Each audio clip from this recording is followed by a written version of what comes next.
Hall's Barton Ropery dates back to the 18th century. Situated on the bank of a small tidal haven, its amazing rope walk was once the longest tiled structure in Europe. The rope walk is 1/3 of a mile long, or as the people who worked here would reckon it, 200 fathoms. Here were made ropes for the Royal Navy in the days of Trafalgar, for the great deep-sea fishing fleets of Hull and Grimsby, for the conquest of Mount Everest in 1953, and to tow the oil drilling platforms into the North Sea. Yet it has until recently been a secret treasure, never open to the public. When closure came in 1989, machinery was removed, the doors were closed, and it was left. According to the men and women who worked here, the building retained to a quite astonishing extent the look and the atmosphere that it had, not only in 1989, but stretching back in time. Rope making was a cottage industry for many hundreds of years, but a Hull family of ship owners, the Halls, were to take the craft to new heights.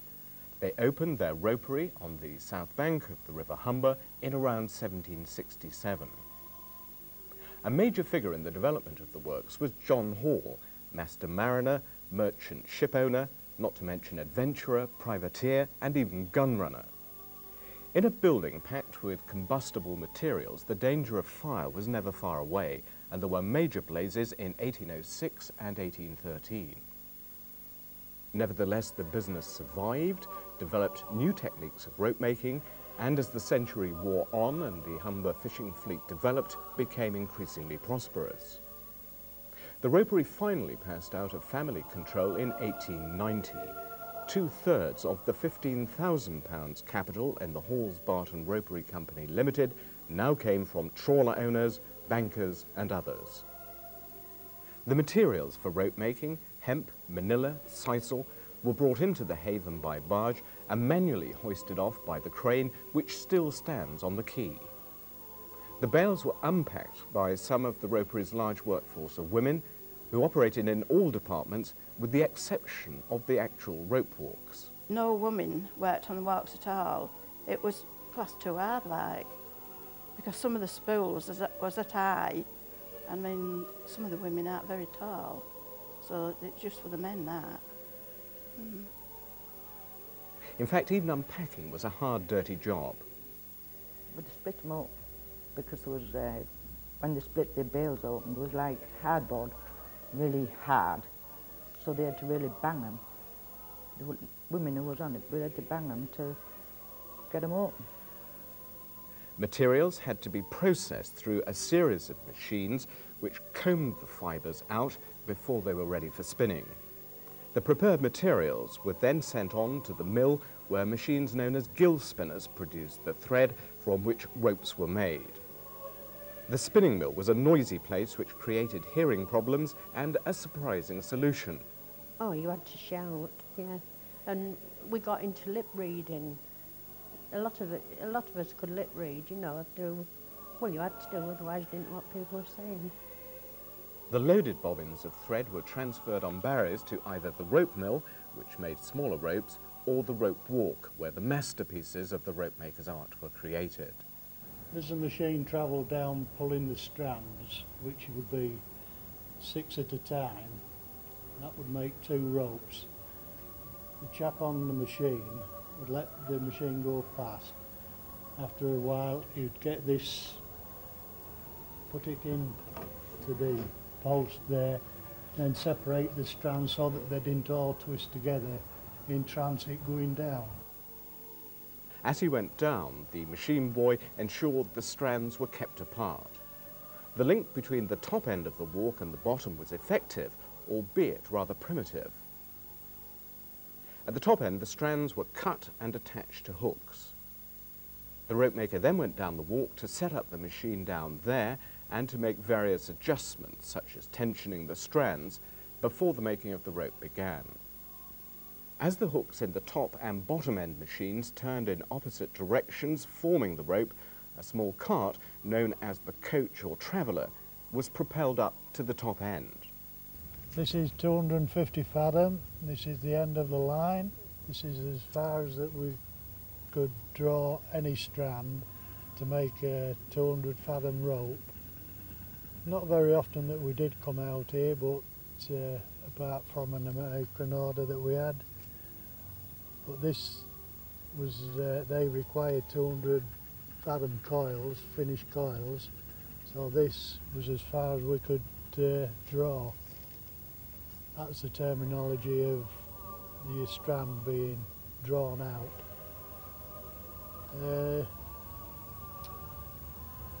It's not very, we didn't come out in a winter time for these jobs. It was mainly a good weather job was this. Seemed to save it for them good weather jobs. It was cold enough in there without coming out here in the winter as well. Yeah. The conditions in the rope walk could be primitive. The concrete floor was a very late addition. For most of its existence, the building had a simple, compacted mud floor. Very high tides resulted in the adjacent haven flooding. The surprising solution adopted to solve the problem was to create openings in the walls of the building so that the water could come in one side and go out the other. Oh yes, I can remember going back to 17-year-old again, where these partitions, they was all wide open, which allowed the haven being at that side of the rope walk, if it ever overflowed, it would allow the water to come through and wash right through into the back field. It was only in the 1975 onwards that these was all bricked up to make it more comfortable working. The walks was made so that they had windows at the haven side and windows at the other side. And when the tides used to come over the banks, it used to come through one window and out the other one. And sometimes, well, once, we had to go get what we call our stakes that all washed out the windows. We was going out in the field at the other side to get them all back. Well, you couldn't really work. You had to wait while it went down. And then it wasn't very nice. In the summertime, we used to go through there and have a skive on the bank there. The danger of fire, which created serious damage on at least 2 occasions during the rope walk's history, meant that the building was never heated, with the result that it was almost always very cold. Well, in the winter it was bleak because they couldn't have no heating down there. It would have been too expensive to go the full length of the walks, which was 200 fathoms. So it was nasty, but in the summer it was beautiful. Because when everybody else was hot, you were lovely, just right. People used to want to work there in the summer, but the dreaded winter. When you went up to the top, you could feel the heat hit you. It was that cold down here, like an ice box really. Winter could be spectacular. The roof wasn't felted, and therefore in bad winters it was possible for the teams arriving for work to find everything buried under a layer of snow. This spectacular picture was snapped by Alf Curtis. I thought I would get that photograph for a memento, just to prove my point maybe sometime, that it was a cold hole to work in. Not that a few inches of snow stopped anything for long. It didn't stop the works, no. You had to carry on regardless, yes. Nothing stopped for nothing them days. You had to keep going. In any conditions, a rope works could be a dangerous place to be, and in an age which didn't devote so much time to safety issues, there were mishaps from time to time. I had accidents, but I went back after the accident because I liked the work that much. I'd wound the bobbins down and the trays out, and I was setting the spools up to get the string off the bobbins. And the machine on the spools wasn't supposed to start till I pressed the knob. And I'd got the string threaded round the spool, and the machine started up. And it just ripped my fingers off. I rung, to find the first aid lady, or the fall woman, and the lady behind my machine, which was my sister-in-law, she come round and found my fingers on the machine. She was in a worse state than I was. I'd lost the 3 fingers. Yeah, my sister's, not Shirley, but the other one's got a bent finger, and I think my brother's got a bent finger. And my nephew lost his wife. She got killed. She got pulled in by her hair. Even managers weren't immune, particularly when they were hands-on, as was Donald Hendy.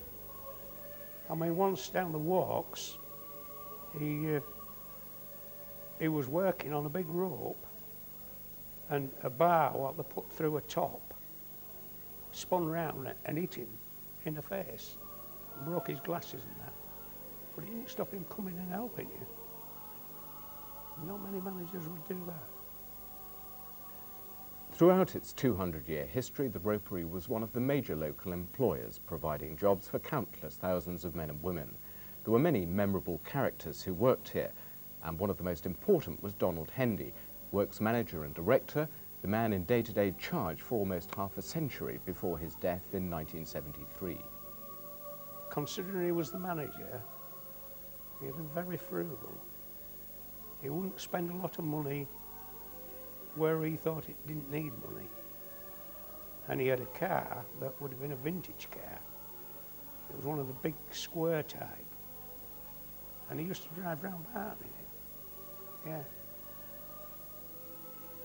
And he would, when bales come in, he would take them off, open them up, and test them and all that, where other managers never did anything like that. I was shocked when my brother told me he'd died. But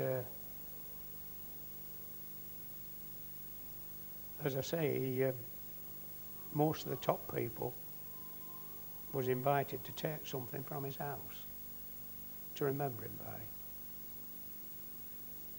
My brother got a picture with the ships on. I don't know whether it's valuable or whether it's to do with rope works. And he got me a set of scales. They're very old, but very good, very accurate. But I wouldn't get rid of them. My sister-in-law might, but I wouldn't. The pay at the rope works was never spectacular, despite the odd surprise. Very good. But he got a bit absent-minded because he gave me 2 rises in 1 week. And when I said to him, I said, well, you gave me a rise on Monday. He said, don't matter, you're worth it. So maybe he wasn't absent-minded. Rates of pay lagged behind the money being paid by some of the newer industries which were springing up along the Humber Bank. It was a dispute about pay which led to shop steward Betty Goldthorpe walking out. Oh no, I've never wanted to part with money. In fact, that was one of the reasons I left, because we'd asked for this rise and he reckoned there wasn't the money, and the unions had ferreted out that there was plenty of money. They'd got it from sources in London, and I put it to him and he said that if he gave us a rise, the firm would have to close.